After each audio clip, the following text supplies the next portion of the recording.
যে drawing declaration তিনি দিয়েছিলেন সেই ড্রাইং ডিক্লারেশনের মধ্যে ছিল 4 জন মহিলার কথা, তাহলে আর একজন মহিলা পাওয়া গেল, বাকি 3 জন পুরুষ হয়ে গেল কি করে? নুসরাত কি করে তার এখানে আগুন লাগালো আর কেউই শুনলো না, একমাত্র শুধুমাত্র আশেপাশের লোক কেউই জানলো না, কেউ শব্দ পেল না, একা একা আগুন লেগে গেল। এই পার্টটুকুর রহস্য এখানে থেকেই গেল। এই যে নির্বিচারে ফাঁসি দেওয়ার বিরুদ্ধে আমরা শুরু থেকেই কথা বলে আসছি, যদি না কারো বিরুদ্ধে সুনির্দিষ্ট কোনো তথ্য প্রমাণ না থাকে, এইভাবে নির্বিচারে ফাঁসি দিলে তার কি এফেক্ট হয়, এটি আমাদের হাইকোর্ট ডিভিশন আজকে বলেছেন। আমার আসামি ছিল 3 জন, একজন ছিল মণি, আরেকজন ছিল জুবায়ের, আরেকজন ছিল মোহাম্মদ শামীম। মোহাম্মদ শামীম খালাস পেয়েছে, মণি খালাস পেয়েছে, আর জুবায়েরকে যাবজ্জীবন সাজা দিয়েছেন। আমরা জুবায়েরের জন্য উচ্চ আদালতে আপিল করব। আমরা একটি বড় আর্গুমেন্ট করেছিলাম, যে আর্গুমেন্টের জবাব রাষ্ট্রপক্ষ দিতে পারে নাই।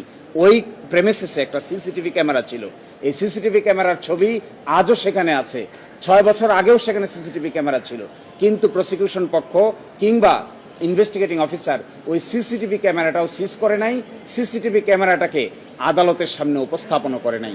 একটা প্রেমিসিসে যদি সিসিটিভি ক্যামেরা থাকে, এর ফুটেজটা যদি আদালতের সামনে আসতো, সুনির্দিষ্টভাবে বোঝা যেত কে কাকে কোথায় কি করেছে, কিভাবে কে কাকে মেরেছে কিংবা মারে নাই। কিন্তু একটা রহস্য থেকে গেল যে 3 তলার উপরে, যে সাইকেল সেন্টারের উপরে এই নুসরাত কি করে তার এখানে আগুন লাগালো আর কেউই শুনলো না, একমাত্র শুধুমাত্র আশেপাশের লোক কেউই জানলো না, কেউ শব্দ পেল না, একা একা আগুন লেগে গেল।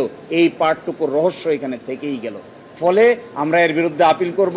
আমরা এক্সপেক্ট করি মাননীয় আপিল বিভাগে গিয়ে এই রহস্যের উন্মোচন হবে।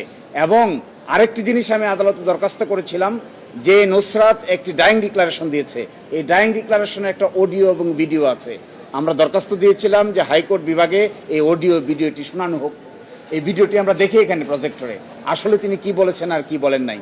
কারণ মৃত্যুকালীন জবানবন্দিতে তিনি বলেছেন 4 জন বোরকা পরা মেয়ের কথা বলেছেন, মহিলার কথা বলেছেন, কিন্তু আজকে দেখবেন সাজা হয়েছে জুবায়ের, সেও পুরুষ, সাজা হয়েছে জাবিদ, সেও পুরুষ, সাজা হয়েছে শাহাদা হোসেন শামীম, সেও পুরুষ।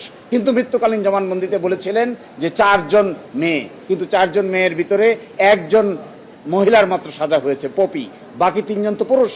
সুতরাং যে ড্রাইং ডিক্লারেশন তিনি দিয়েছিলেন সেই ড্রাইং ডিক্লারেশনের মধ্যে ছিল 4 জন মহিলার কথা, তাহলে আর একজন মহিলা পাওয়া গেল, বাকি 3 জন পুরুষ হয়ে গেল কি করে?